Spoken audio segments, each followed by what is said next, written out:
पिछले अध्यायों में हमने जाना कि समानांतर ब्रह्मांड, क्वांटम रहस्य और कॉस्मिक संरचना किस तरह हमारी सोच की सीमाओं को तोड़ते हैं।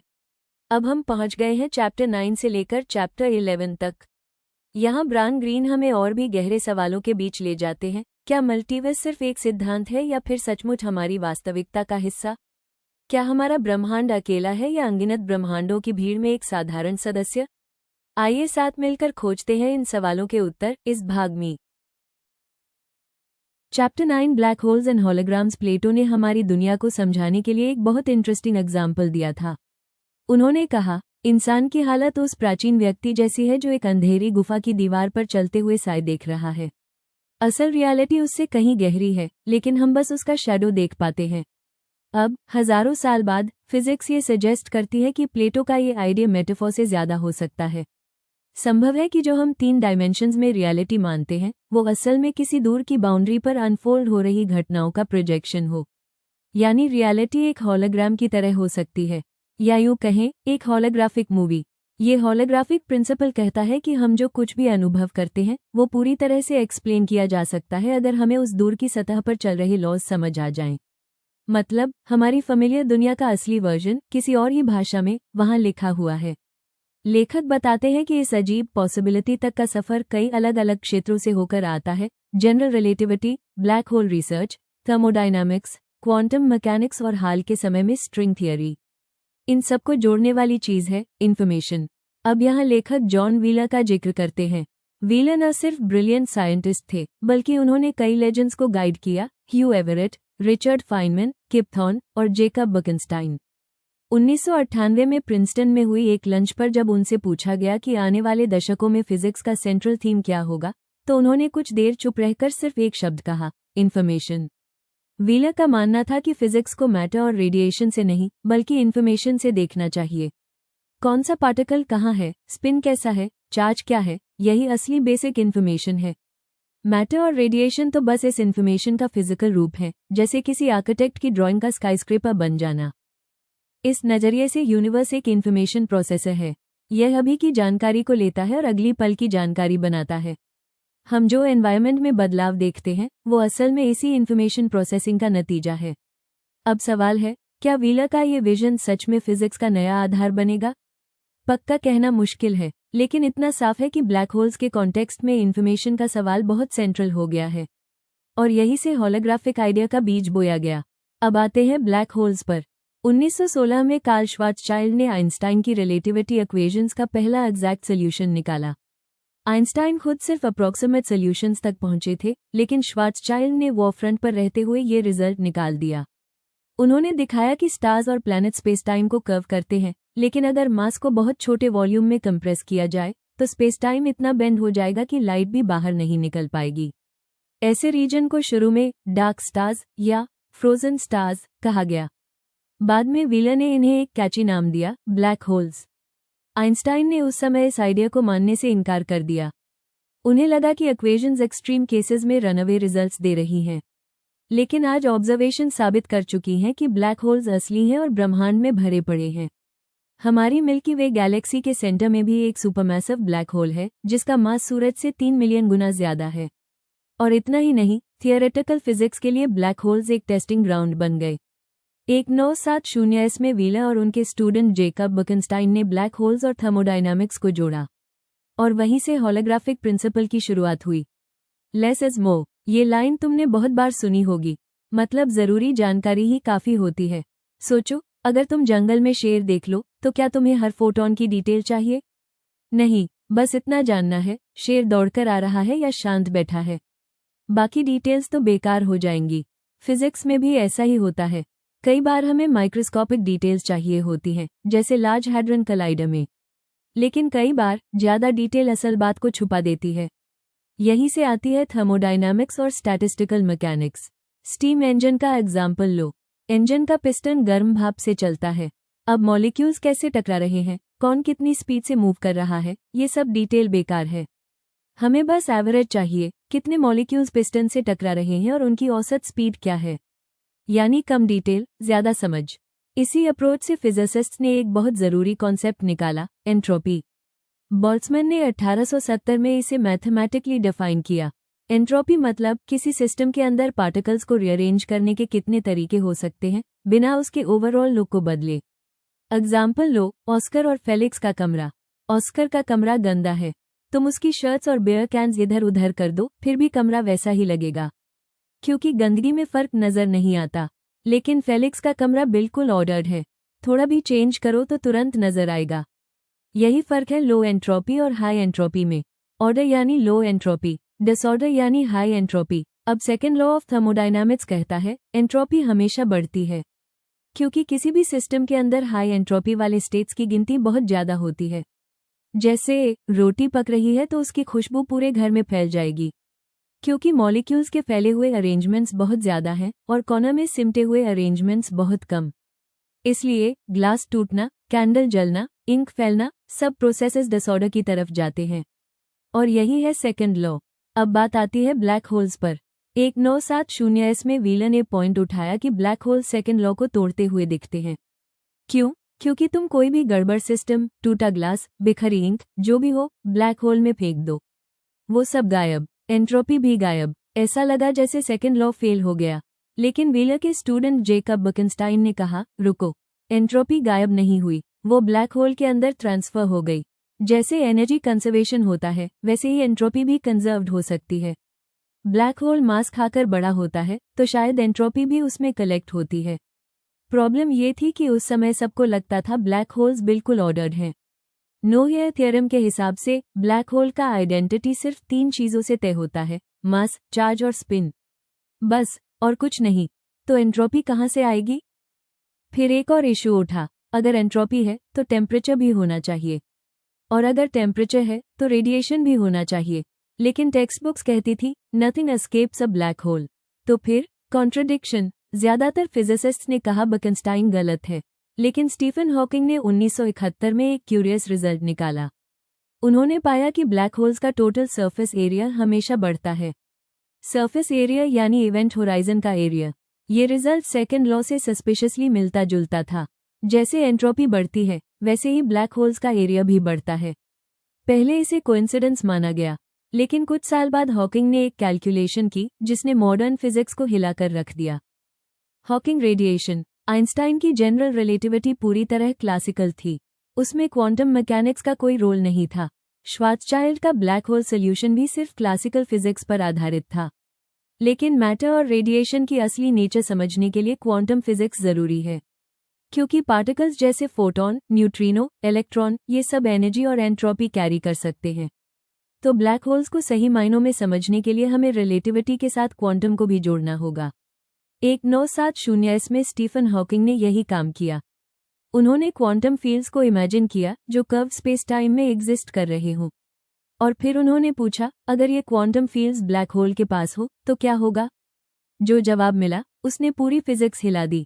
क्वांटम थियरी कहती है कि वैक्यूम खाली नहीं होता, वहां लगातार पार्टिकल पेयर्स बनते और मिट जाते हैं, इलेक्ट्रॉन और पॉजिट्रॉन जैसी पेयर्स। नॉर्मली ये बहुत जल्दी अनाइलेट हो जाते हैं, लेकिन हॉकिंग ने देखा कि अगर ऐसा पेयर ब्लैक होल के इवेंट होराइजन के बिल्कुल पास बने तो कहानी बदल जाती है।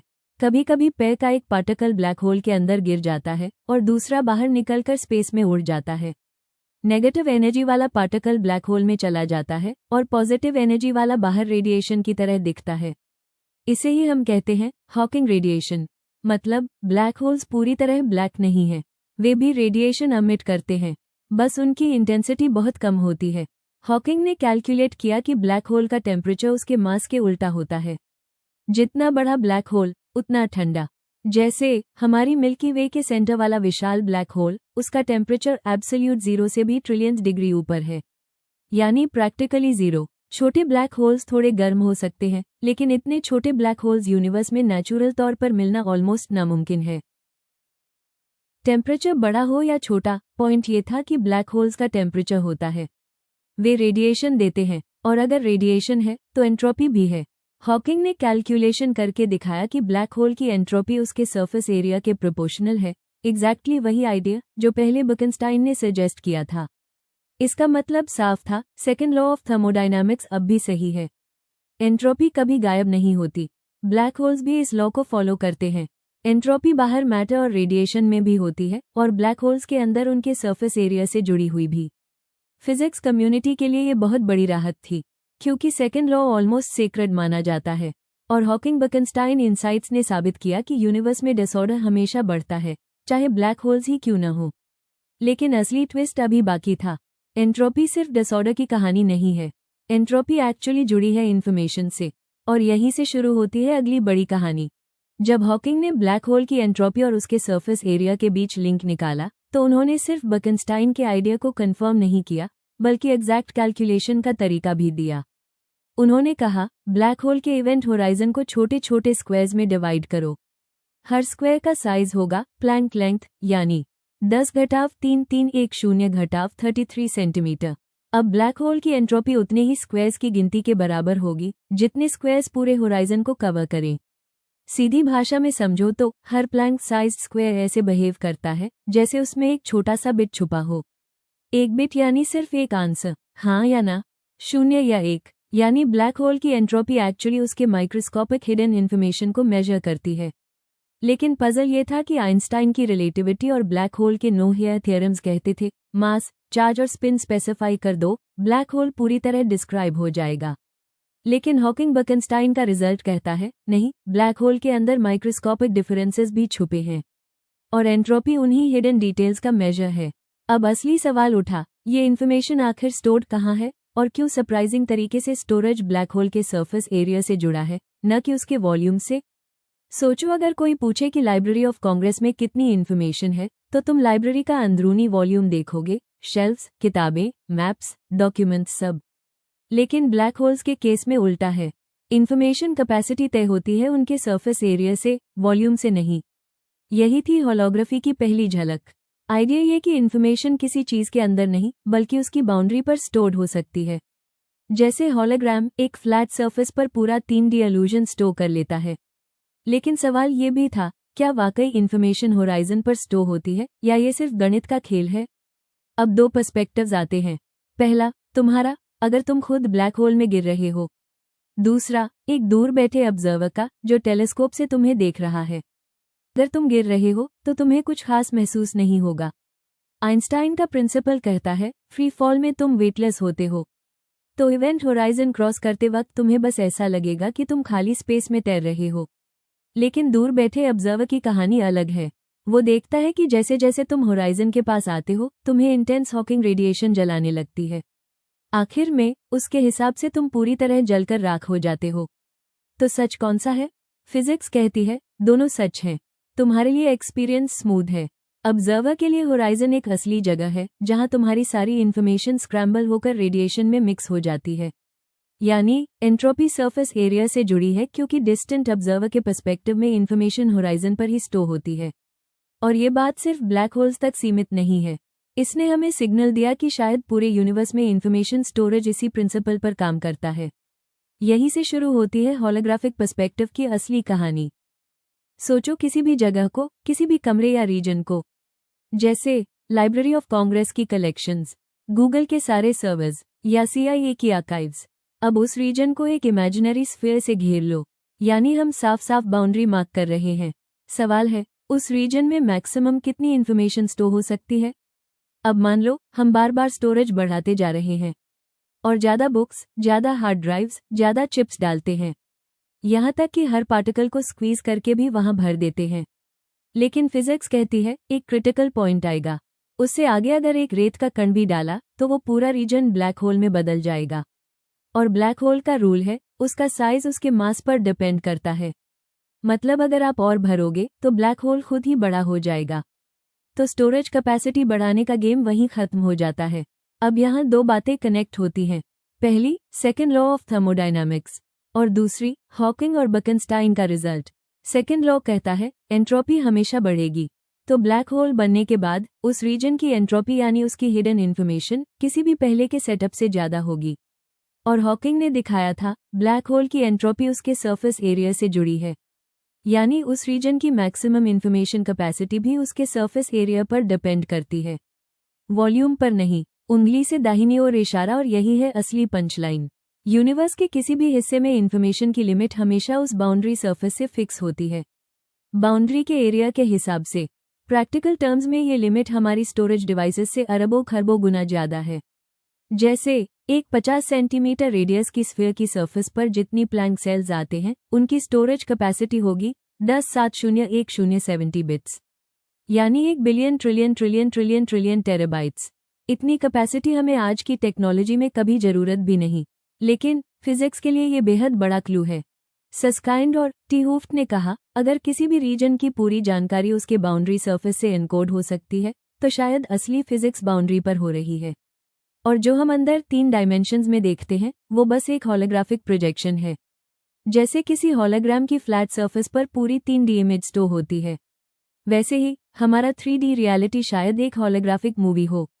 अगर ये सही है तो सोचो, जो कुछ मैं अभी लिख रहा हूँ, मेरे हाथ, दिमाग, ये टाइपिंग सब असल में किसी दूर की 2D सरफेस पर चल रही प्रोसेसेस का प्रोजेक्शन हो सकता है।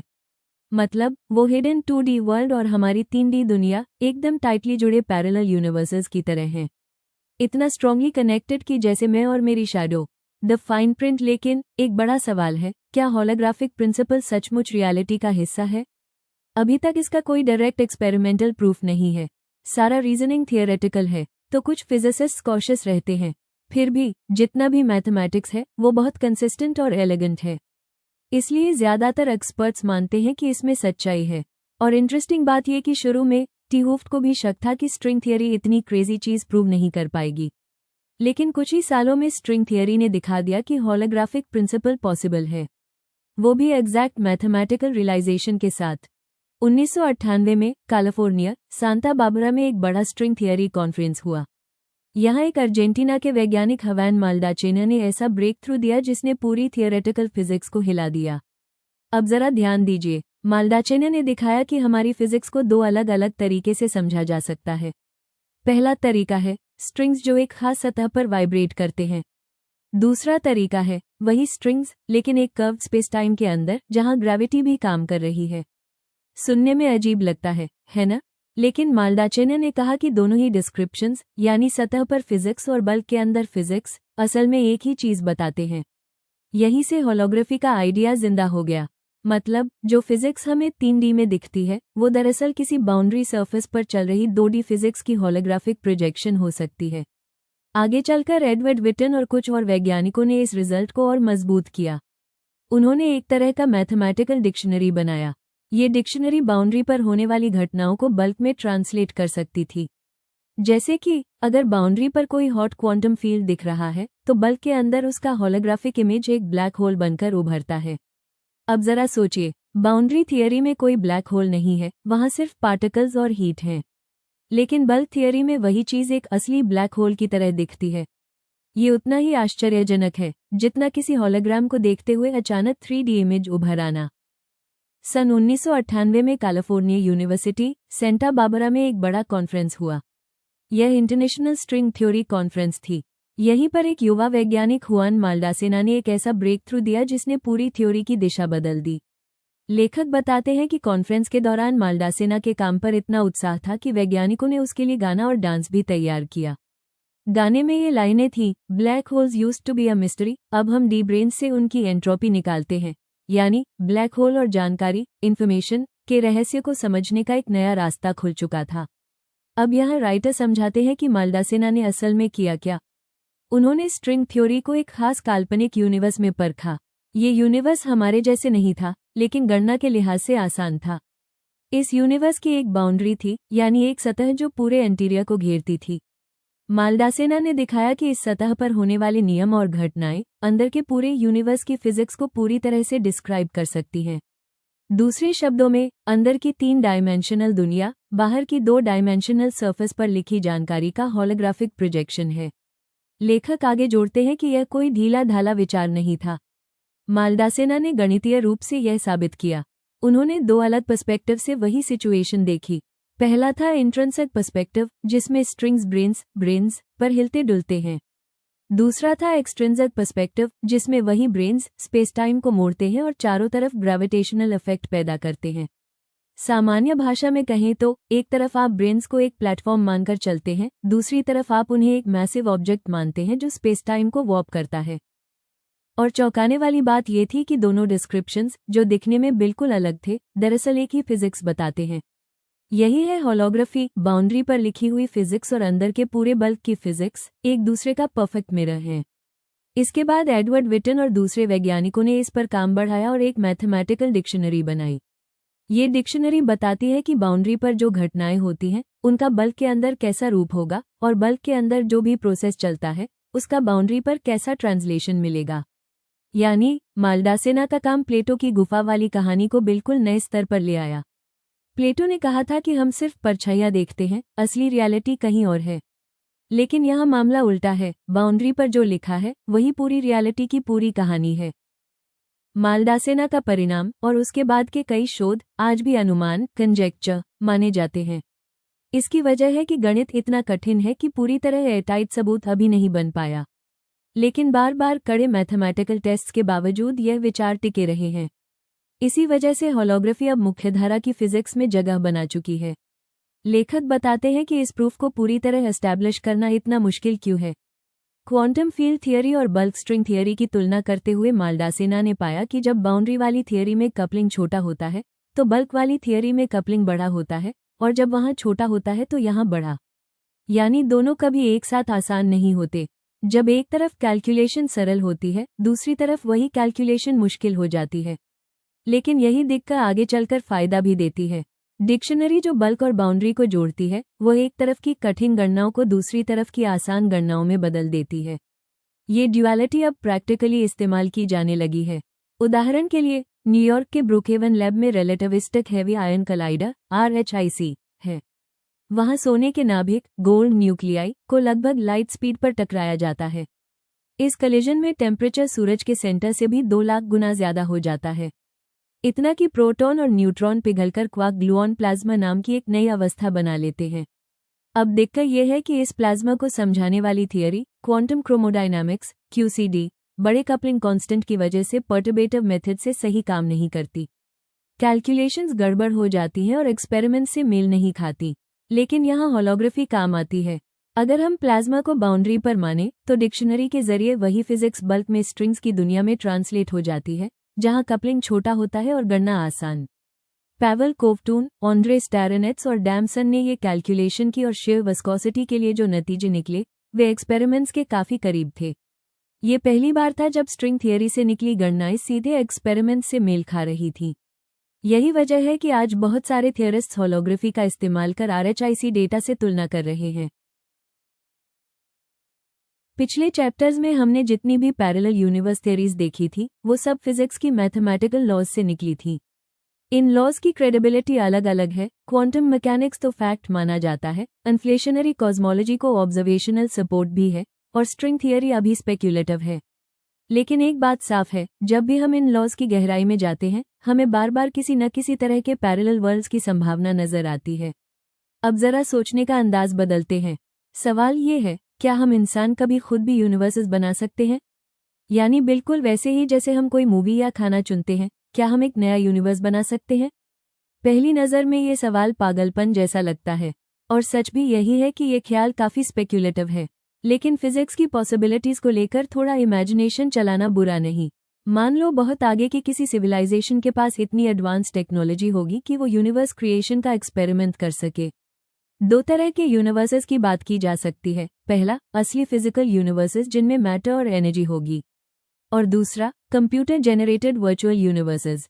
और इसी डिस्कशन से एक तीसरा सवाल भी जुड़ता है, क्या मैथमेटिक्स खुद रियल है या ये सिर्फ हमारी माइंड की क्रिएशन है? अब अगर यूनिवर्स क्रिएशन को बिग बैंग मॉडल से समझे तो पिक्चर काफी मुश्किल है, क्योंकि स्टैंडर्ड बिग बैंग कहता है कि यूनिवर्स हमेशा से सारे मैटर और एनर्जी के साथ मौजूद था, बस शुरू में बहुत कंप्रेस्ड था। यानी अगर वैसा यूनिवर्स बनाना है तो आपको शुरू से ही अनइमेजिनेबल मात्रा में मास और एनर्जी चाहिए। प्रैक्टिकली ये इम्पॉसिबल है, लेकिन इन्फ्लेशनरी कॉस्मोलॉजी यहाँ गेम चेंजर है। इन्फ्लेशन थियरी कहती है कि स्पेस का एक्सपेंशन ग्रेविटी की रिपल्सिव पावर से होता है, और इसी प्रोसेस में मैटर बन सकता है। आसान शब्दों में कहें तो ग्रेविटी ही मैटर की शुगर डैडी है। इक्वेशंस बताती हैं कि यूनिवर्स बनाने के लिए हमें कोई 10 ग्राम्स मैटर इकट्ठा करने की जरूरत नहीं, बस एक माइक्रोस्कोपिक इन्फ्लेटेड सीड चाहिए, लगभग 10 वर्ग cm का एक छोटा सा लम्ब जिसका मास 10 ग्राम से भी कम हो। ये छोटा सा सीड इन्फ्लेशनरी एक्सपेंशन ट्रिगर करेगा और पल भर में ऑब्जर्वेबल यूनिवर्स से भी बड़ा फैल जाएगा। लेकिन चैलेंजर्स भी हैं। सबसे पहले तो इन्फ्लेटेड फील्ड का अस्तित्व ही प्रूफ नहीं हुआ। दूसरा, अगर ये फील्ड सच भी है तो इतना डेंस नगेट बनाना अनइमेजिनेबल टेक्नोलॉजी मांगता है, एटॉमिक न्यूक्लियस से भी खरबों गुना डेंस। आज की सिविलाइजेशन तो इसकी सोच तक नहीं कर सकती, लेकिन शायद फ्यूचर में, कौन जाने। अब सवाल ये उठता है कि अगर ऐसा सीड बना भी लिया तो क्या वो हमारे यूनिवर्स को निगल जाएगा? एलन गुथ और उनकी टीम ने कैलकुलेशंस की और रिजल्ट आया मिक्स्ड। गुड न्यूज़ ये कि ऐसा बबल हमारी सराउंडिंग स्पेस को डिस्ट्रॉय नहीं करेगा। रीजन सिंपल है, सीड के अंदर नेगेटिव प्रेशर होगा, बाहर जीरो प्रेशर, और ये प्रेशर डिफरेंस सीड को बाहर फैलने से रोक देगा। लेकिन इसका मतलब ये नहीं कि इन्फ्लेटेड सीड एक्सपैंड नहीं कर पाएगा। ये बलून की तरह बिहेव करेगा। जब आप बलून को दबाकर हवा भरते हैं तो वो बीच से बाहर निकल आता है। उसी तरह इन्फ्लेटेड सीड भी बाहर की ओर नहीं बल्कि अपने अलग नए स्पेस में फैल जाएगा, और एक क्रिटिकल साइज पर पहुंचकर वो सीड हमारे यूनिवर्स से अलग हो जाएगा और एक इंडिपेंडेंट यूनिवर्स बन जाएगा। अब सोचने वाली बात यह है कि हमें लैब में इसका कुछ नजर आएगा या नहीं। सच्चाई ये है कि हमें बस एक ब्लैक होल दिखेगा, क्योंकि नया यूनिवर्स पिंच ऑफ होकर अलग रियलिटी में चला जाएगा और हमारे लिए इनविजिबल हो जाएगा। यानी यूनिवर्स बनाने का एक्सपेरिमेंट थियोरेटिकली तो पॉसिबल है, लेकिन प्रैक्टिकली हमें उसका प्रूफ नहीं मिलेगा। फिजिक्स हमें बचाती है, पर उसकी हिफाजत की कीमत यह है कि हमारा बनाया हुआ नया ब्रह्मांड हमसे पूरी तरह अलग थलग रह जाता है। और ये वही अच्छी खबर है। खराब खबर थोड़ी भारी है। गुथ और उनके MIT के साथी एडवर्ड फरही ने जो गणितीय विश्लेषण किया, उससे पता चला कि जो प्रक्रिया मैंने ऊपर तस्वीर में दिखाई थी, उसके लिए एक और ज़रूरी चीज़ चाहिए होती है। जैसे कुछ गुब्बारों को जोर की एक शुरुआती फूंकार चाहिए होती है तभी वे आसानी से फूलते हैं, वैसे ही उस नए ब्रह्मांड को भी एक जबरदस्त किकस्टार्ट चाहिए होता है। इतना जबरदस्त कि उसे देने वाला एक ही चीज़ है, white hole. White hole black hole का उल्टा है। ब्लैक होल सब चीज़ों को खींचता है, व्हाइट होल चीज़ें बाहर फेंकता है। पर व्हाइट होल उतना ही हाइपोथेटिकल और चरम है जितना कि ब्लैक होल का सिंगुलैरिटी। ऐसी हालतों में हमारी गिनतियां भी जवाब दे देती हैं, और किसी भी व्यवहारिक मायने में कोई उम्मीद नहीं कि हम कभी लैब में व्हाइट होल बनाएं। इसलिए गुथ फरही ने यूनिवर्स क्रिएशन के काम में एक बुनियादी रुकावट दिखा दी। कई रिसर्च समूहों ने बाद में इसके चक्कर से बचने के सुझाव दिए। गुथ, फरही और जेमल गुवेंग ने दिखाया कि क्वांटम टनलिंग से सीड बनाकर सिंगुलैरिटी से बचा जा सकता है, पर उस टनलिंग की संभावना इतनी नन्ही है कि प्रैक्टिकली वो घटे ही नहीं। जापानी वैज्ञानिकों के एक समूह ने सुझाया कि मैग्नेटिक मोनोपोल जैसा कुछ इन्फ्लेशन को कैटलाइज कर सकता है, पर 40 साल की इंटेंस खोज के बाद भी किसी ने एक भी मोनोपोल नहीं देखा। तारांकन आज की स्थिति यह है, नया ब्रह्मांड बनाना संभव का दरवाजा खोला तो गया है, पर बेहद पाट पौड़ा खुला है, लगभग बंद जैसा। बहुत सारी बातें हाइपोथेटिकल हैं, भविष्य का काम है तय करना कि ये रास्ते हमेशा बंद हो जाएंगे या कोई वैकल्पिक तरीका मिल सकेगा। और अगर, और ये बड़ा अगर है, अगर आगे चलकर मामला मजबूत दिखे और हम सचमुच यूनिवर्स बनाना चाहें, तो क्या मोटिव होगा? आखिर क्यों बनाए एक ऐसी चीज जिसे हम देख भी नहीं सकते, छू भी नहीं सकते और निश्चय भी नहीं कर सकते कि बनी है? ऑन्ड्रे लिंड ने मजेदार अंदाज में कहा कि प्लेइंग गॉड का मोह ही काफी होगा। मैं नहीं जानता कि ये सच होगा या नहीं। हो सकता है कि जब हम इतने एडवांस हो, हमारे पास इतने और भी शानदार काम हो जिनका अनुभव हम खुद कर सके, तो एक पर्दे के पीछे नया ब्रह्मांड बनाना कम रोमांचक लगे। अगर रियल ब्रह्मांड बनाना दिलचस्प न लगे तो एक और विकल्प है, वर्चुअल यूनिवर्सेस, कंप्यूटर में बनाए हुए ब्रह्मांड। मैंने एक बार तेज बुखार में अजीब हलुसिनेशंस देखे थे, हलुसिनेशन के भीतर हलुसिनेशन, और उस अनुभव ने मुझे ये याद दिलाया कि हमारी समझ परख कितनी नाजुक है। दिमाग की हालत थोड़ी बदलाव और वही चीज जिसे हम रियलिटी समझते हैं अचानक बदल जाती है। इसीलिए दर्शनशास्त्र में एक पुराना सवाल है, कैसे पता कि हम सच में ये टेक्स्ट पढ़ रहे हैं या कहीं किसी दूसरे ग्रह पर किसी ने हमारा दिमाग स्टिम्युलेट कर रखा है? जवाब, असल में पता नहीं कर सकते, लेकिन अभी के लिए हम मान लेते हैं कि तुम और मैं असली हैं, फ्लैश एंड ब्लड, और साथ में मान लेते हैं कि हमारा अनुभव वही है जो हम सोचते हैं। अब देखते हैं कि कंप्यूटर्स और ब्रेन पावर के मामले में हालात कैसे हैं। मनुष्य के दिमाग की प्रोसेसिंग स्पीड का रफ अंदाज हम निकाल सकते हैं, भले ही पूरी तरह सटीक न हो। रेटिना में लगभग 100 मिलियन न्यूरॉन्स होते हैं। रोबोटिक्स रिसर्चर हैंस मरावेक ने कहा कि रेटिना जैसा कंप्यूटर सिस्टम बनाने के लिए 10 to the power of 9 operations प्रति सेकंड चाहिए। पूरे ब्रेन तक स्केल अप करने से एक फैक्टर टिल्डे 100,000 और लगाकर मरावेक ने एस्टिमेट दिया कि मानव दिमाग को सिम्युलेट करने के लिए tilde 10 to the power of 14 operations sec चाहिए। कुछ दूसरे हिसाब किताबों में tilde 10 to the power of 17 ops sec तक भी आते हैं। आज के सुपरकंप्यूटर्स की peak speed tilde 10 to the power of 15 ops sec के आसपास है। ये नंबर बदलते रहेंगे, तो रफ तौर पर कह सकते हैं कि कुछ 100 सुपरकंप्यूटर्स या करोड़ों लैपटॉप्स हमारे ब्रेन की प्रोसेसिंग शक्ति के पास पहुंच सकते हैं। ये तुलना बहुत क्रूड है। दिमाग की असली मिस्ट्री अभी बहुत गहरी है, पर कंसेंसस यही है कि एक दिन कंप्यूटिंग पावर बायोलॉजिकल ब्रेन से कई ऑर्डर्स ज्यादा होगी।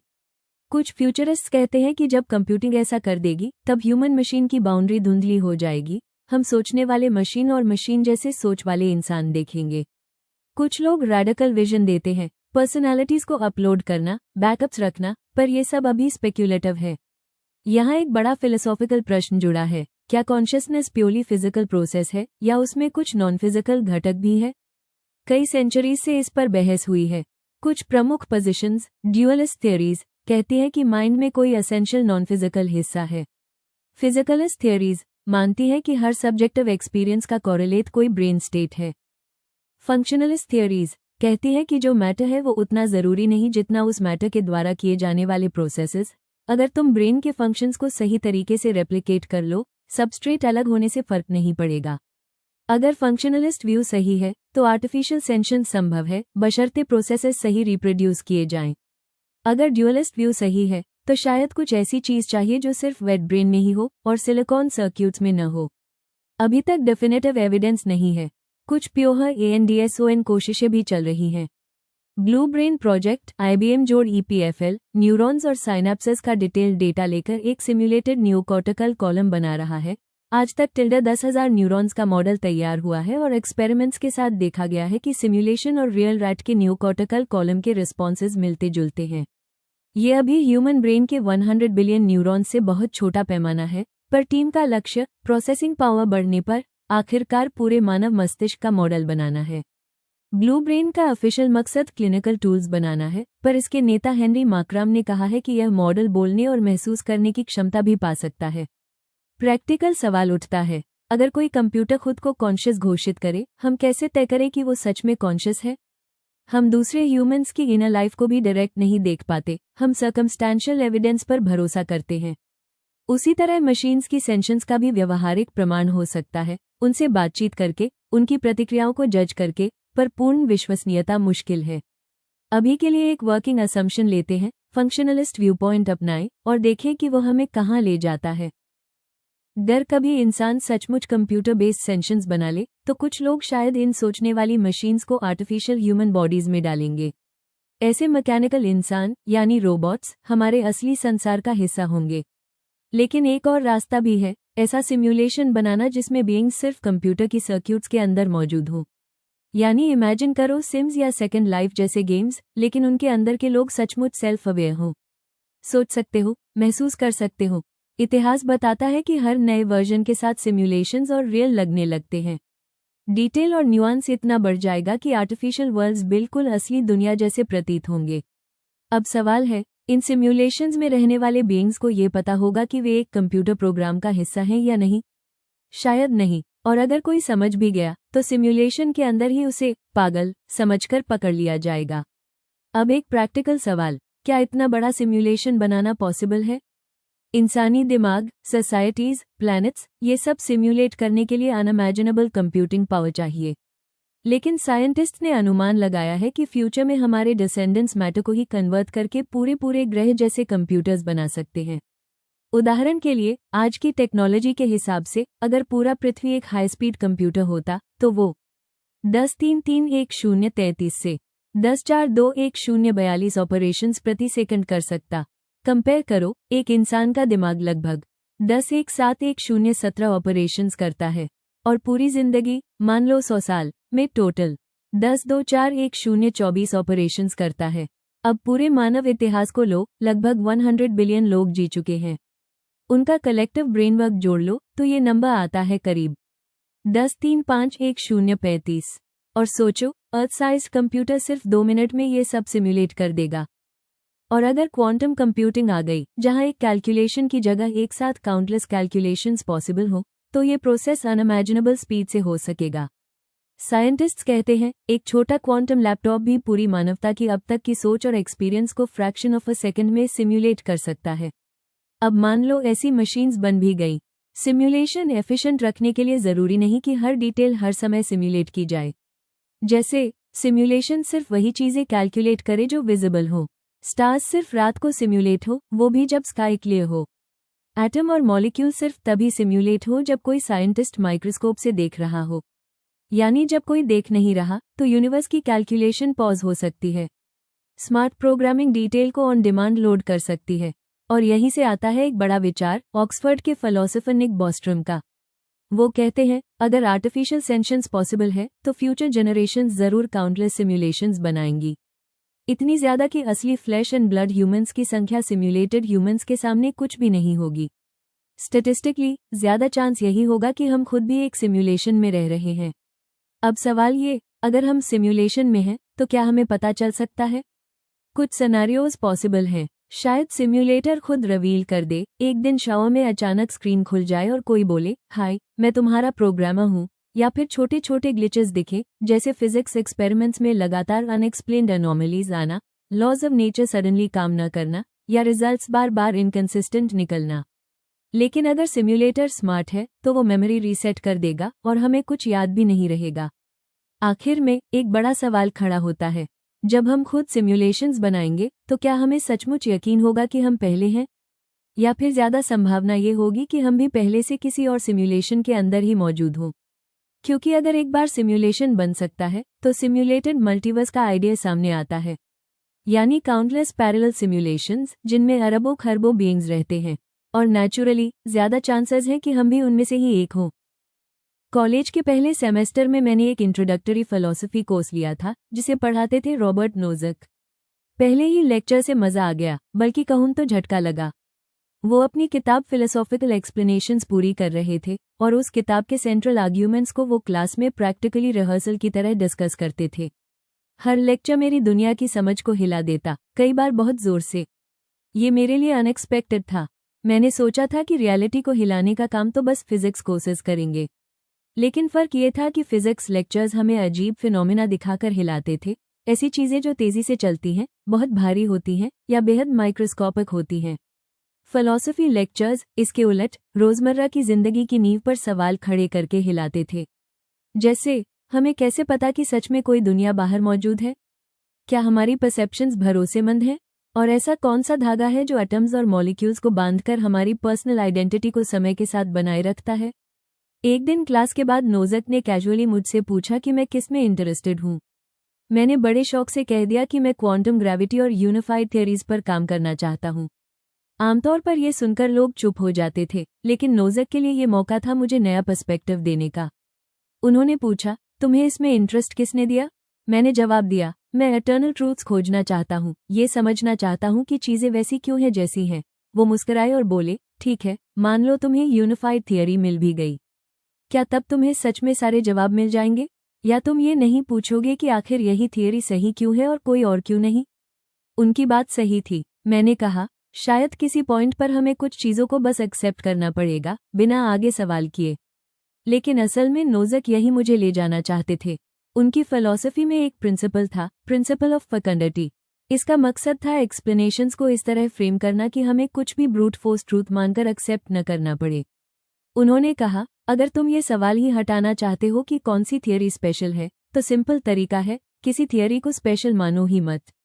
मान लो कि हम एक ऐसे मल्टीवर्स का हिस्सा हैं जिसमें हर पॉसिबल यूनिवर्स मौजूद है। मतलब मल्टीवर्स जिसमें सिर्फ क्वांटम वाले ऑल्टरनेट वर्ल्ड्स नहीं होंगे, न ही इन्फ्लेशनरी बबल्स या स्ट्रिंग थियरी के ब्रांड वर्ल्ड्स। नोज़क का मल्टीवर्स हर पॉसिबल यूनिवर्स को शामिल करता है, चाहे वो एटम्स से बना हो या फिर पिघले हुए मोज़रेला चीज से बना हो, दोनों इक्वली वैलिड हैं। ये है सबसे बड़ा मल्टीवर्स, अल्टीमेट मल्टीवर्स। इसमें अगर आप पूछें कि हमारा यूनिवर्स उन्हीं लॉज से क्यों गवर्न्ड है जिन्हें हम साइंस से रिवील करते हैं, तो जवाब एंथ्रोपिक से मिलता है। इन्फिनिट यूनिवर्सेस हैं, हर पॉसिबल लॉ के साथ, और हम उसी यूनिवर्स में रहते हैं जहां कंडीशंस लाइफ को सपोर्ट करती हैं। दूसरे यूनिवर्सेस में जहां भी लोग होंगे वो भी यही सवाल पूछेंगे और यही जवाब पाएंगे। सबसे इंटरेस्टिंग ट्विस्ट नोज़क ने दिया, इस मल्टीवर्स में एक ऐसा यूनिवर्स भी होगा जहां बिल्कुल कुछ नहीं है। Zero, absolute nothingness. लीबनिज़ ने पूछा था, why is there something rather than nothing, और नोज़क कहते हैं, अल्टीमेट मल्टीवर्स में कुछ भी न होना भी एक पॉसिबिलिटी है, और वो भी एग्जिस्ट करता है। अब इसे एक मैथमेटिशियन की नज़र से देखो। अल्टीमेट मल्टीवर्स ऐसा है जैसे एक इन्फिनिट लाइब्रेरी हो, बोगस की लाइब्रेरी ऑफ बैबल, लेकिन इसमें किताबें गणित की लैंग्वेज में लिखी हों। हर किताब इक्वेशंस से भरी हुई। कुछ इक्वेशंस हमें फेमिलियर लगेंगी, जैसे जनरल रिलेटिविटी या क्वांटम मैकेनिक्स, लेकिन ज्यादातर किताबें इक्वेशंस से भरी होंगी जिन्हें कभी किसी ने लिखा ही नहीं। फिर भी नोज़क कहते हैं, हर इक्वेशन एक रियल यूनिवर्स डिस्क्राइब करती है। यानी अल्टीमेट मल्टीवर्स में कोई इक्वेशन डोमिनेंट नहीं है, सबकी अपनी जगह है। हर इक्वेशन एक रियल वर्ल्ड डिफाइन करती है। और यही सेंचुरीज पुराना सवाल आता है, गणित डिस्कवरी है या इन्वेंशन? क्या मैथ हमेशा से बाहर मौजूद था और हम बस उसे खोज रहे हैं? या फिर ये हमारे दिमाग की क्रिएशन है, पैटर्न ढूंढने की हमारी हैबिट का प्रोडक्ट? फिजिक्स के बहुत सारे एग्जाम्पल्स दिखाते हैं कि मैथ कुछ ज्यादा ही रियल लगता है। जैसे डियरैक ने इलेक्ट्रॉन इक्वेशन सॉल्व करते हुए पॉजिट्रॉन की प्रिडिक्शन की और फिर वो पार्टिकल एक्सपेरिमेंट में सच में मिल गया। लेकिन दूसरी तरफ आप कह सकते हो कि मैथ सिर्फ सर्वाइवल से इवॉल्व पैटर्न फाइंडिंग का अल्टीमेट टूल है और हम ह्यूमंस ने इसे बनाया है। मेरी खुद की राय बदलती रहती है। जब किसी मैथमेटिकल प्रॉब्लम का सोल्यूशन अचानक एक कोहेरेंट पिक्चर बनकर सामने आता है तो सच में डिस्कवरी जैसा लगता है। जैसे पिक्चर पहले से वहां था, बस फॉग हटते ही दिख गया। लेकिन दूर से देखने पर लगता है ये सब तो ह्यूमंस की क्रिएशन भी हो सकती है। अल्टीमेट मल्टीवर्स इस डिबेट को खत्म कर देता है। इसमें हर मैथमेटिकल इक्वेशन रियल है, चाहे वो न्यूटन की बिलियर्ड बॉल वाली दुनिया हो या 666 डायमेंशंस वाला आइंस्टाइन यूनिवर्स। सबका अपना एक रियल अस्तित्व है। अब सोचो, अल्टीमेट मल्टीवर्स बाकी मल्टीवर्स आइडियाज से किस तरह अलग है। पहले जिन मल्टीवर्स थियरीज को हमने देखा था, क्वांटम वाला, इन्फ्लेशन वाला, साइक्लिक, ब्रैंड, लैंडस्केप या होलोग्राफिक, उनका मकसद शुरुआत से मल्टीवर्स बनाना नहीं था। वो थियरीज नेचर को समझने के लिए बनी थी। मल्टीवर्स उनमें एक बाय प्रोडक्ट की तरह उभर आया। जैसे क्वांटम मैकेनिक्स पार्टिकल्स की दुनिया को डिस्क्राइब करने के लिए बना, इन्फ्लेशनरी कॉस्मोलॉजी कॉस्मोस के ऑब्जर्वेशन समझाने के लिए, स्ट्रिंग थियरी क्वांटम मैकेनिक्स और रिलेटिविटी के बीच सेतु बनाने के लिए। और हाँ, बाद में थियरिस्ट्स ने कहा कि इन थियरीज से मल्टीवर्स की पॉसिबिलिटी भी निकलती है। लेकिन अल्टीमेट मल्टीवर्स अलग है। इसका बर्थ ही एक सवाल को एड्रेस करने के लिए हुआ, हमारा यूनिवर्स इन्हीं मैथमेटिकल लॉज से क्यों गवर्न्ड है और किसी और से क्यों नहीं?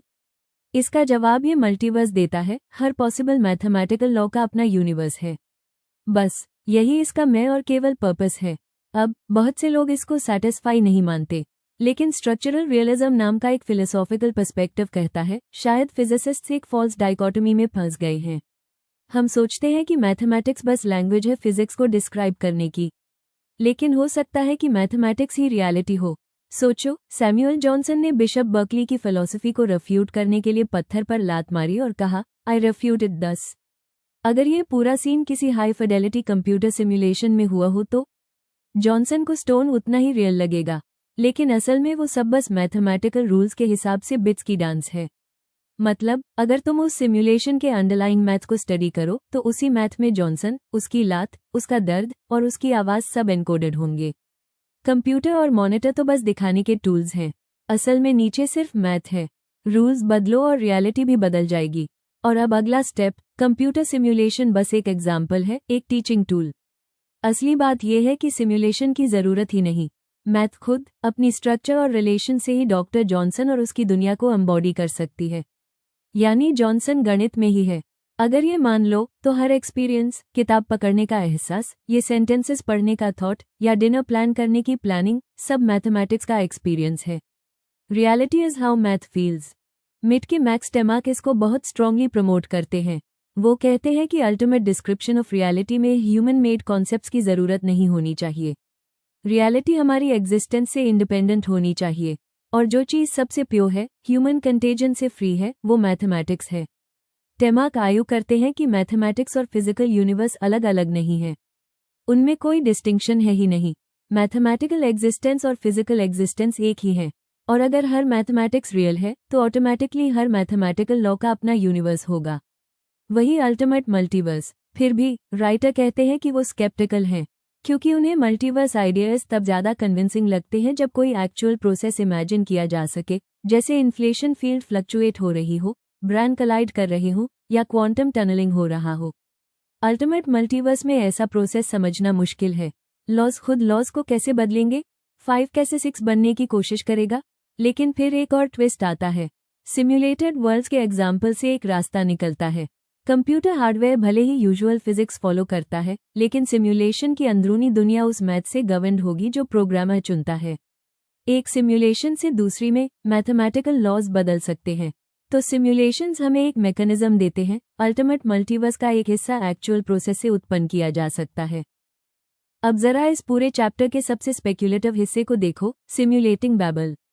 हमने देखा था कि फिजिक्स की इक्वेशंस कंटिन्यूअस नंबर्स यूज करती हैं, लेकिन कंप्यूटर डिजिटल है, वो सिर्फ फाइनाइट स्टेप्स फॉलो कर सकता है।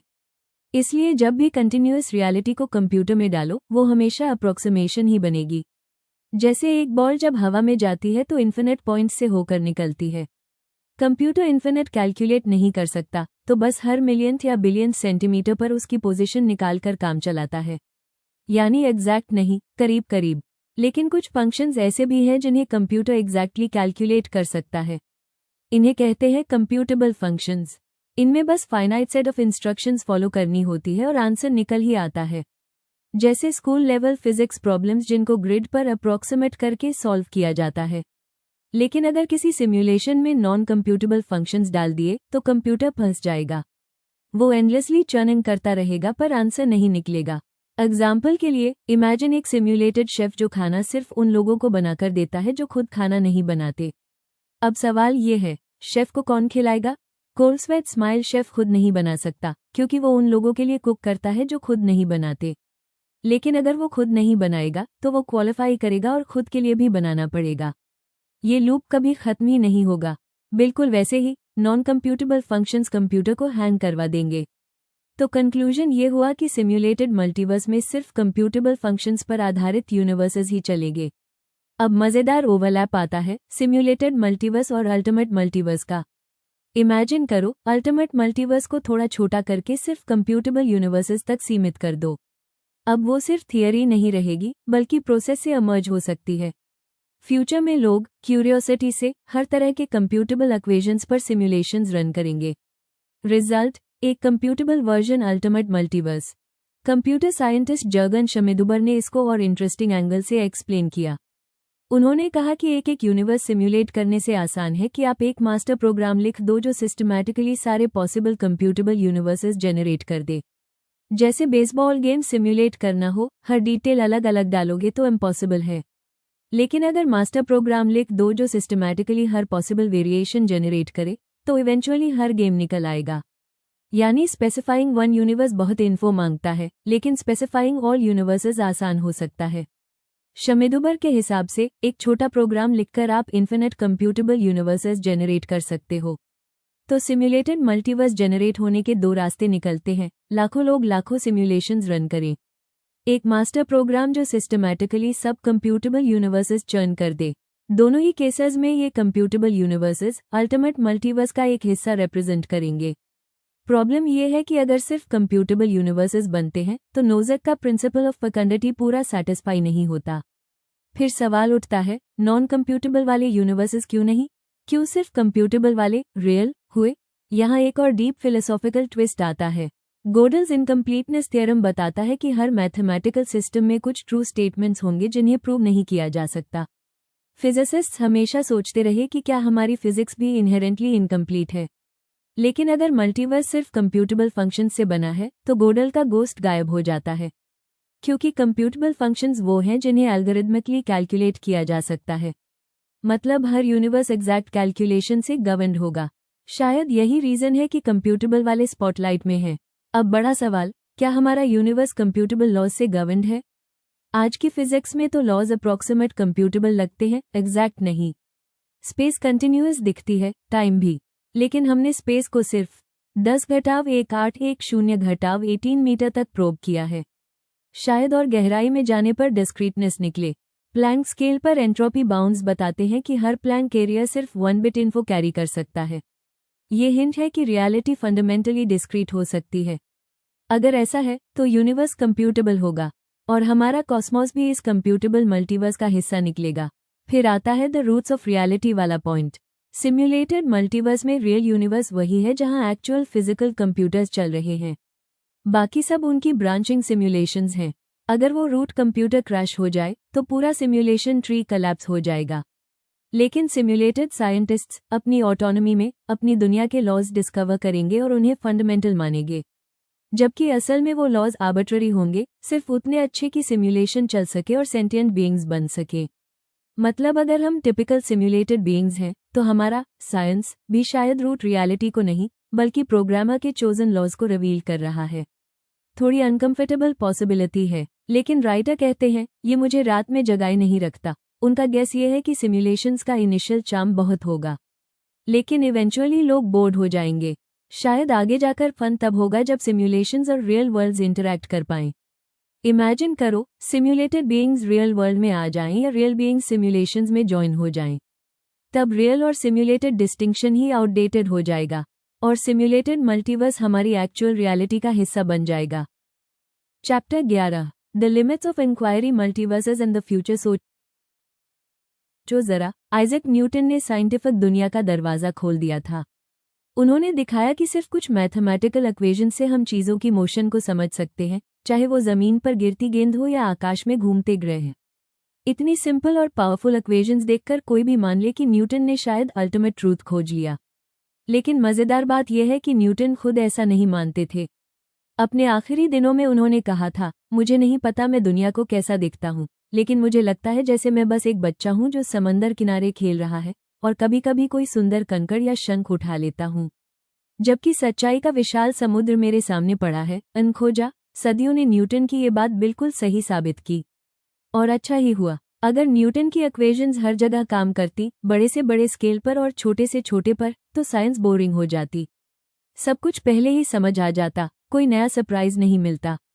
लेकिन न्यूटन के बाद साइंटिस्ट्स ने उसकी सीमाओं को पार किया और वहां जाकर हमें ऐसे ऐसे फिनोमिना मिले जिन्हें समझने के लिए पुराने आइडियाज को बदलना पड़ा। जनरल रिलेटिविटी, क्वांटम मैकेनिक्स और शायद स्ट्रिंग थियरी, ये सब उसी जर्नी के माइलस्टोन हैं। ये बदलाव आसानी से एक्सेप्ट नहीं हुए। साइंटिफिक कम्युनिटी हर नए क्लेम को परखती है, चैलेंज करती है और तभी मानती है जब एविडेंस ओवरवेलमिंग हो। और ये होना भी चाहिए। हकीकत भाग नहीं रही। पिछले 100 सालों का सबसे बड़ा लेसन यही है, एवरीडे एक्सपीरियंस हमें सिर्फ एक छोटी खिड़की दिखाता है। एक्सट्रीम कंडीशंस में रियलिटी की नेचर बिल्कुल बदल सकती है। अगर सब कुछ फैमिलियर ही निकलता तो वो असली सरप्राइज होता। और फ्यूचर भी कुछ ऐसा ही करेगा। आज हम जो थियरीज बनाते हैं, हो सकता है 100-200 साल बाद उन्हें लोग स्टेपिंग स्टोन्स माने, या हो सकता है उनमें से कुछ हमेशा टिक जाएं। लेकिन एक कंफर्टिंग फैक्ट है, नई थियरीज पुरानी को मिटाती नहीं हैं, बल्कि एक्सपैंड करती हैं। न्यूटन की इक्वेशंस अब भी काम करती हैं, बस लिमिटेड कॉन्टेक्स्ट में। आइंस्टाइन की रिलेटिविटी ने उन्हें गलत साबित नहीं किया, बल्कि एक बिगर पिक्चर में फिट कर दिया। यही वजह है कि फिजिक्स की कहानी और इसी कॉन्टेक्स्ट में इस किताब ने हमें इंट्रोड्यूस किया है एक नए कैंडिडेट से, मल्टीवर्स। हमने 9 अलग अलग वर्जन्स एक्सप्लोर किए। डिटेल्स अलग हैं, लेकिन सब ये सजेस्ट करते हैं कि हमारी कॉमन सेंस रियलिटी एक बहुत बड़े फ्रेम का छोटा सा हिस्सा है। ये सब ह्यूमन इमेजिनेशन और क्रिएटिविटी के शानदार नमूने हैं। लेकिन क्या ये सिर्फ मैथमेटिकल आइडियाज हैं या वास्तव में नेचर की कहानी का हिस्सा भी? ये तय करने के लिए हमें और ज्यादा समझ, एक्सपेरिमेंट्स और ऑब्जर्वेशंस चाहिए। अब तक की यात्रा में हमने मल्टीवर्स की अलग अलग तस्वीरें देखी। हर प्रपोजल अपनी तरह से पैरेलल वर्ल्ड्स की एक झलक देता है। पहला है क्विल्टेड मल्टीवर्स। अगर यूनिवर्स सच में इन्फिनिट है तो कंडीशंस बार बार रिपीट होंगी, और इसका मतलब है कि कहीं ना कहीं हमारे जैसे ही पैरेलल वर्ल्ड्स मौजूद होंगे। फिर आता है इन्फ्लेशनरी मल्टीवर्स। इन्फ्लेशनरी कॉस्मोलॉजी बताती है कि एटर्नल इन्फ्लेशन लगातार नए बबल यूनिवर्सेस बनाती रहती है, और हमारा यूनिवर्स उनमें से बस एक है। इसके बाद है ब्रैंड मल्टीवर्स। स्ट्रिंग थियरी और मा थियरी के ब्रैंड वर्ल्ड सिनेरियो में हमारा यूनिवर्स एक 3 डायमेंशनल ब्रैंड पर एग्जिस्ट करता है। ये ब्रैंड एक बड़े हायर डायमेंशनल स्पेस में तैर रहा है, जहां और भी ब्रेन्स हो सकते हैं, यानी और भी यूनिवर्सेस। इसके साथ जुड़ा है साइक्लिक मल्टीवर्स। यहाँ आइडिया ये है कि ब्रैंड वर्ल्ड्स बार बार कलाइड करते हैं और हर कलिजन एक नए बिग बैंग जैसा एक्सप्लोजन पैदा करता है। इस तरह पैरेलल यूनिवर्सेस समय के साथ साथ बनते रहते हैं। फिर आता है लैंडस्केप मल्टीवर्स। इन्फ्लेशन और स्ट्रिंग थियरी को मिलाने से ये पॉसिबिलिटी निकलती है कि स्ट्रिंग थियरी की एक्स्ट्रा डायमेंशंस अलग अलग शेप्स ले सकती है और हर शेप अपने अपने यूनिक बबल यूनिवर्सेस बनाती है। क्वांटम मल्टीवर्स शायद सबसे फेमस प्रपोजल है। क्वांटम मैकेनिक्स कहती है कि हर पॉसिबिलिटी जो प्रोबेबिलिटी वेव में मौजूद है वास्तव में किसी न किसी यूनिवर्स में सच होती है। यानी हर चुनाव, हर आउटकम एक नए पैरेलल यूनिवर्स को जन्म देता है। इसके बाद है होलोग्राफिक मल्टीवर्स। होलोग्राफिक प्रिंसिपल बताता है कि हमारा यूनिवर्स एक डिस्टेंट सरफेस पर होने वाली फिजिक्स का एग्जैक्ट मिरर हो सकता है। इसका मतलब वो सरफेस भी एक पैरेलल यूनिवर्स है जो हमारी रियलिटी से गहराई से जुड़ा है। फिर आता है सिम्युलेटेड मल्टीवर्स। ये कहता है कि अगर टेक्नोलॉजी इतनी एडवांस हो जाए कि हम आर्टिफिशियल यूनिवर्सेस सिम्युलेट कर सके तो फ्यूचर में काउंटलेस सिम्युलेटेड वर्ल्ड्स हो सकते हैं और शायद हम खुद भी उनमें से किसी एक में जी रहे हों। और आखिर में है अल्टीमेट मल्टीवर्स। ये सबसे बड़ा और सबसे बोल्ड आइडिया है। प्रिंसिपल ऑफ फेकंडिटी कहता है कि हर पॉसिबल यूनिवर्स वास्तव में एग्जिस्ट करता है। यानी हर मैथमेटिकल लॉ, हर इक्वेशन किसी न किसी यूनिवर्स की रियलिटी बनाता है। तो भाई, ये है मल्टीवर्स के 9 रूप। अब सवाल उठता है, कौन सा सच है, यूनिवर्स या मल्टीवर्स? इसका जवाब आज हमारे पास नहीं है और शायद आने वाले सालों तक भी ये सवाल खुला रहेगा। लेकिन इतना साफ है, मल्टीवर्स का आइडिया हमें सोचने पर मजबूर करता है। रियलिटी शायद हमारी कल्पना से कहीं ज्यादा अजीब, कहीं ज्यादा विशाल और कहीं ज्यादा फैसिनेटिंग है।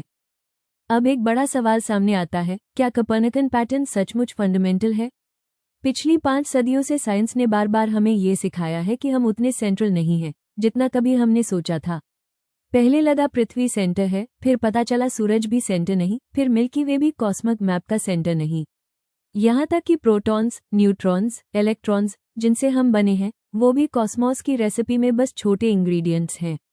ब्रायन ग्रीन कहते हैं कि मल्टीवर्स का आइडिया इस पूरी कोपर्निकन जर्नी का शायद आखिरी स्टेप है।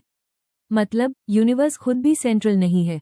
हमारा यूनिवर्स शायद बस एक है बहुत सारे यूनिवर्सेस की भीड़ में। अब अगला सवाल है, क्या मल्टीवर्स थ्योरी साइंटिफिकली टेस्ट हो सकती है? यहीं से असली टेंशन शुरू होती है। प्रॉब्लम यह है कि मल्टीवर्स का बड़ा हिस्सा हमारी पहुंच से बाहर है। अगर हम सिर्फ अपने यूनिवर्स को देख सकते हैं तो बाकी यूनिवर्सेस को कैसे कंफर्म करें?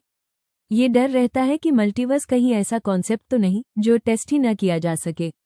और अगर कोई थियरी टेस्टेबल नहीं है तो साइंस का हिस्सा कैसे मानी जाएगी? लेकिन यहाँ राइटर आर्ग्यू करते हैं कि मल्टीवर्स इतना हेल्पलेस भी नहीं है। कई प्रपोजल्स ऐसी प्रेडिक्शंस करते हैं जिनका असर हमारे यूनिवर्स में मेजर किया जा सकता है। फॉर एग्जाम्पल, अगर सारे यूनिवर्सेस में कुछ फीचर्स कॉमन हो और हम उन्हें यहाँ डिटेक्ट न करें तो वो प्रपोजल गलत साबित हो जाएगा। या कॉरेलेशंस देख सकते हैं। मान लो अगर इलेक्ट्रॉन वाले हर यूनिवर्स में एक नया पार्टिकल भी होना चाहिए और अगर हम अपने एक्सपेरिमेंट्स में वो पार्टिकल न पाएं तो वो मल्टीवर्स थियरी रिजेक्ट हो जाएगी। एंथ्रोपिक रीजनिंग भी इस्तेमाल हो सकती है। मतलब हम सिर्फ उन्हीं यूनिवर्सेस की स्टडी करें जहां लाइफ एग्जिस्ट कर सकती है।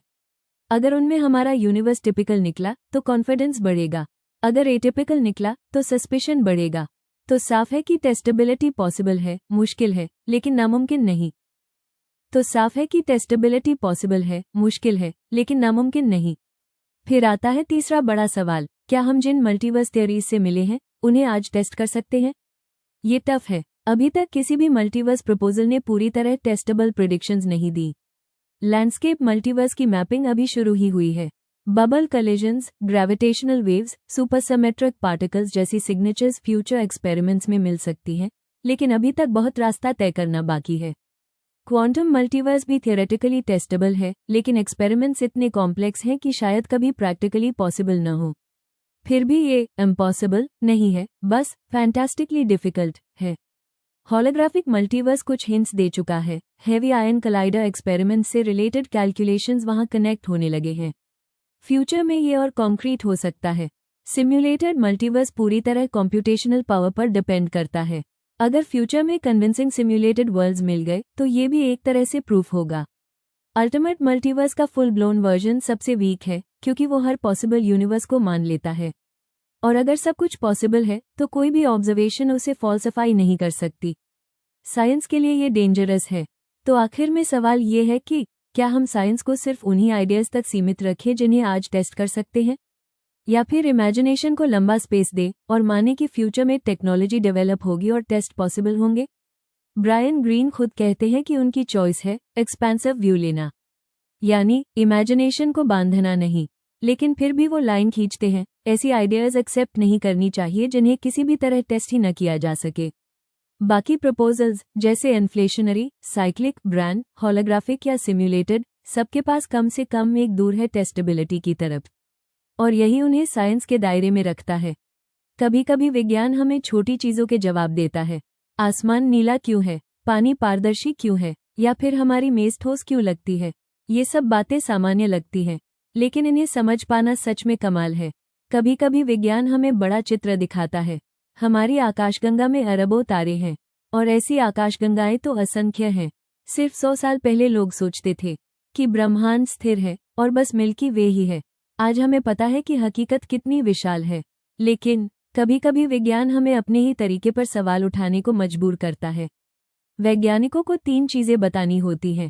पहली, वे समीकरण जो प्रकृति के नियम बताते हैं। दूसरी, वे कॉन्स्टेंट्स जैसे गुरुत्वाकर्षण की ताकत या कणों का द्रव्यमान। और तीसरी, शुरुआती हालात, यानी किसी चीज की स्थिति और गति शुरुआत में कैसी थी। ये तरीका रोजमर्रा की चीजों के लिए बहुत काम करता है, लेकिन जब बात पूरे ब्रह्मांड की आती है तो ये सवाल और गहरे हो जाते हैं। शुरुआती हालात वैसे क्यों थे जैसे थे? कॉन्स्टेंट्स की वैल्यू ऐसी क्यों है? हमें यही नियम क्यों मिले? यही मल्टीवर्स का विचार हमारे नजरिए को बदल देता है। क्विल्टेड मल्टीवर्स में नियम तो सब जगह एक जैसे हैं, लेकिन कणों की व्यवस्था अलग अलग है। मतलब हर जगह शुरुआती हालात बदल जाते हैं। तो पूछना कि हमारा ब्रह्मांड ऐसा क्यों है, असल में गलत सवाल है। सही सवाल ये है, क्या कहीं ऐसा ब्रह्मांड है जो हमारे हालात से मेल खाता हो? इन्फ्लेशनरी, ब्रेन, साइक्लिक और लैंडस्केप मल्टीवर्स में तो कॉन्स्टेंट्स ही अलग होते हैं। हर बबल अपनी प्रॉपर्टीज बनाता है। इसलिए सवाल ये है, क्या कहीं ऐसा ब्रह्मांड है जहां कणों की विशेषताएं हमारी जैसी हो? अगर ऐसे बहुत सारे ब्रह्मांड हो तो एक्सप्लेनेशन की जरूरत ही नहीं बचती। सिम्युलेटेड और अल्टीमेट मल्टीवर्स में तो नियम ही बदल जाते हैं। हर ब्रह्मांड अपने अलग गणितीय नियमों से चलता है। हम उसी ब्रह्मांड में हैं जहां के नियम हमें अस्तित्व में रहने देते हैं। आखिर में मल्टीवर्स ये दिखाता है, जिन सवालों को हम रहस्य मानते थे, शुरुआती हालात क्यों ऐसे थे, कॉन्स्टेंट्स की वैल्यू ऐसी क्यों है, या नियम यही क्यों है, उनका अलग अलग जवाब ढूंढने की जरूरत नहीं है, क्योंकि मल्टीवर्स में हर संभावना पहले से ही कहीं न कहीं मौजूद है। नोबेल पुरस्कार विजेता स्टीवन वाइनबर्ग ने एक बार लिखा था, हमारी गलती ये नहीं कि हम अपनी थ्योरीज को बहुत सीरियसली लेते हैं, बल्कि गलती ये है कि हम उन्हें उतना सीरियसली नहीं लेते जितना लेना चाहिए। वाइनबर्ग इशारा कर रहे थे उन कैलकुलेशंस की तरफ जिन्होंने कॉस्मिक माइक्रोवेव बैकग्राउंड की भविष्यवाणी की थी। ये रेडिएशन जनरल रिलेटिविटी और बेसिक कॉस्मोलॉजी से सीधे निकलती है, लेकिन इसकी अहमियत तभी सामने आई जब बाद में इसे प्रैक्टिकली खोज लिया गया। ये सच है कि हर इक्वेशन हकीकत से नहीं जुड़ती, लेकिन कई बार यही नंबर्स और फॉर्मूलाज हमें छुपे हुए सच तक ले जाते हैं। इतिहास गवाह है कि फिजिक्स की सबसे बड़ी खोजें मैथमेटिक्स के पीछे पीछे चलने से ही हुई हैं। उदाहरण के लिए मैक्सवेल की इक्वेशंस ने लाइट को इलेक्ट्रोमैग्नेटिक वेव बताया। उससे निकला speed of light 3 lakh kilometre प्रति सेकंड। लेकिन सवाल था, ये स्पीड किसके मुकाबले? वैज्ञानिकों ने ईथर नाम का काल्पनिक सब्सटेंस मान लिया। फिर आया आइंस्टाइन, उसने कहा इक्वेशंस को पूरी तरह सीरियसली लो। अगर इक्वेशंस को ईथर की जरूरत नहीं तो फिर ईथर है ही नहीं, बस। और इसी से स्पेशल रिलेटिविटी का जन्म हुआ। फिर जनरल रिलेटिविटी में आइंस्टाइन ने और भी गहरे गणित का इस्तेमाल किया। 1919 की सोलर एक्लिप्स ने जब उसके प्रेडिक्शंस कंफर्म किए तो उसने मजाक में कहा, अगर नतीजे अलग होते तो भगवान ही गलत साबित होते। लेकिन हर बार आइंस्टाइन ने अपने मैथ पर इतना भरोसा नहीं किया। वो ब्लैक होल्स पर यकीन नहीं कर पाया।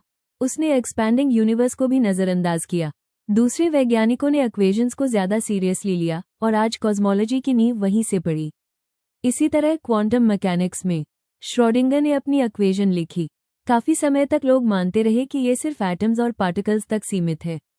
फिर आया ह्यू एवरेट, उसने कहा इक्वेशंस को पूरी तरह सीरियसली लो, ये सिर्फ छोटे कणों पर नहीं सब पर लागू होती है।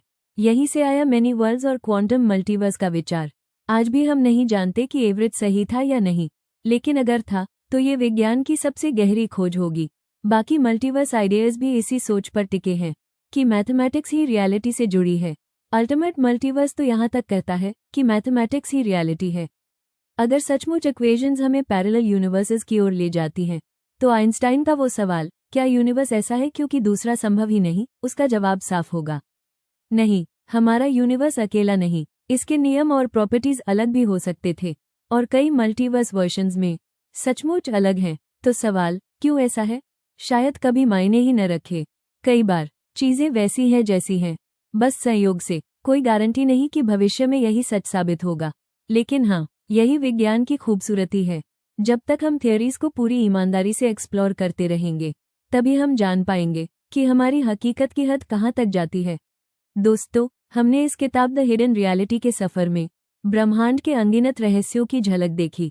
कभी हमने सोचा कि शायद हमारा ब्रह्मांड ही सब कुछ है, लेकिन फिर सामने आए मल्टीवर्स के विचार, quantum multiverse, inflationary bubbles, brane worlds, holographic reality, simulated worlds और आखिर में अल्टीमेट मल्टीवर्स।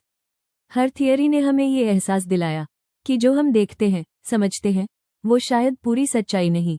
ब्रायन ग्रीन हमें बताते हैं कि मैथमेटिक्स और साइंस सिर्फ फॉर्मूलास नहीं है, बल्कि ये हमें उन दरवाजों तक ले जाते हैं जहां से हम नई हकीकतों की झलक पा सकते हैं।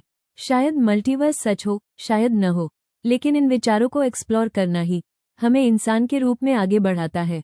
और आखिर में यही कहेंगे, ज्ञान का ये सफर कभी खत्म नहीं होता। हर खोज हमें नए सवालों तक ले जाती है, और शायद यही सवाल हमारी सबसे बड़ी ताकत है।